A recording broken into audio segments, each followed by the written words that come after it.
इस व्लॉग की शुरुआत होती है दिल्ली से, शहर जहां सब कुछ तेज़ है, गाड़ियां, लोग, जिंदगी। और हम निकल पड़ते हैं थोड़ा स्लो होने के लिए। अनूप का एक प्रोफेशनल मीटिंग था, डेस्टिनेशन था उदयपुर। और हमने डिसाइड किया अगर इतना दूर जा ही रहे हैं तो शहर को सिर्फ क्रॉस नहीं महसूस भी करते हैं। हम कार से नहीं बाइक से निकले। हिमालयन बाइक सिर्फ एक मशीन नहीं, हमारे लिए एक लाइफस्टाइल है। सच कहूँ तो मुझे कार ट्रैवल कभी सूट ही नहीं हुआ।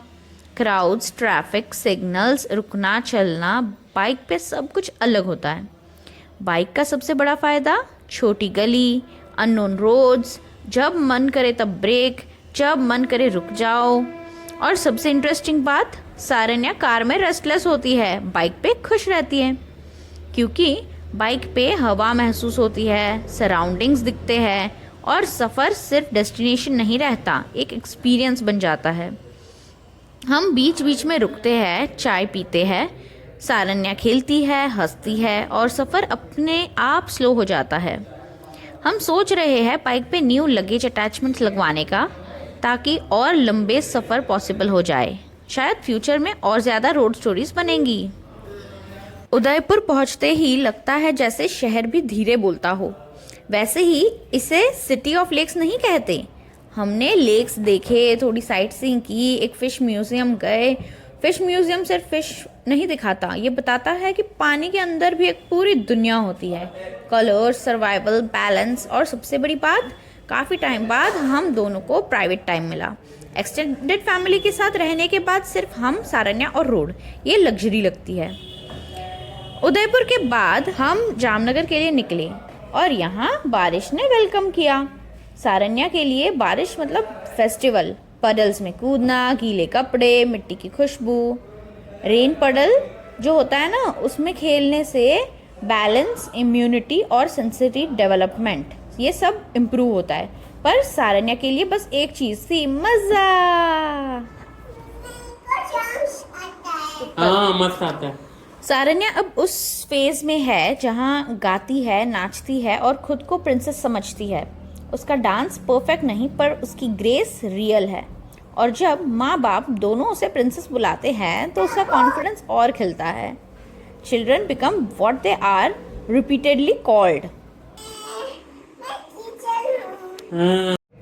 एक सीन में मैं ऊनो के कार्ड से टॉवर बना रही थी, सारन्या देख रही थी, फिर वो भी ट्राई कर रही थी और साथ में मेरे भी गिरा रही थी।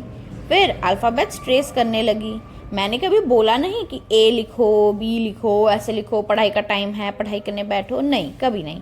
बस मैं खुद करती थी और वो कॉपी करने बैठ जाती थी। यही होता है अनस्कूलिंग। अनस्कूलिंग का मतलब बुक्स कम, ऑब्जर्वेशन ज़्यादा, एग्जाम्पल सबसे बड़ा टीचर। बच्चे वही सीखते हैं जो उनके अराउंड होता है। एक मोमेंट आता है जब सारन्या के लैप पर मैं सो जाती हूँ पहली बार। कैमरा ऑन था तो फनी फेसेस भी बना रही थी वो, पर सच ये था कि वो नहीं, मैं ही सिक्योर फील कर रही थी एकदम। और मुझे महसूस हुआ कि बच्चा कितना भी इंडिपेंडेंट हो जाए, माँ की गोद हमेशा सेफ स्पेस होती है और हम बच्चे की गोदी में एकदम रिलीव्ड महसूस करते हैं। सारन्या अल्फ़ाबेट्स बोलती है, नंबर्स 15 तक, राइम्स बोलती है, ट्विंकल ट्विंकल, जॉनी जॉनी, रो रो, बहुत सारी। हर बार परफेक्ट नहीं, कभी मिक्स हो जाता है, पर सीखना लीनियर नहीं होता। जब वो बेबी थी मैं सिर्फ ललाबाइज नहीं, स्टोरीज एंड मीनिंगफुल राइम्स बोलती थी। तब नहीं पता था कि ये सब कब याद रह जाएगा उसको। अनस्कूलिंग का सबसे बड़ा लेसन ये है, चाइल्ड का सिलेबस उसका एनवायरनमेंट होता है। Road, rain, bike, music, travel, parents, emotions, सब कुछ टीचर है। और हमें बस इतना याद रखना होता है, जैसे हम जिएंगे वैसे ही वो सीखेगी। सफ़र सिर्फ जगह बदलने का नाम नहीं, ये बचपन को जीने का तरीका होता है। किताबों से ज़्यादा ज़िंदगी सिखाती है, बस थोड़ा धीरे चलना पड़ता है। बस आज के लिए इतना ही, मिलते हैं कल, तब तक के लिए बाय बाय। तब तक के लिए बाय बाय। No. Oh.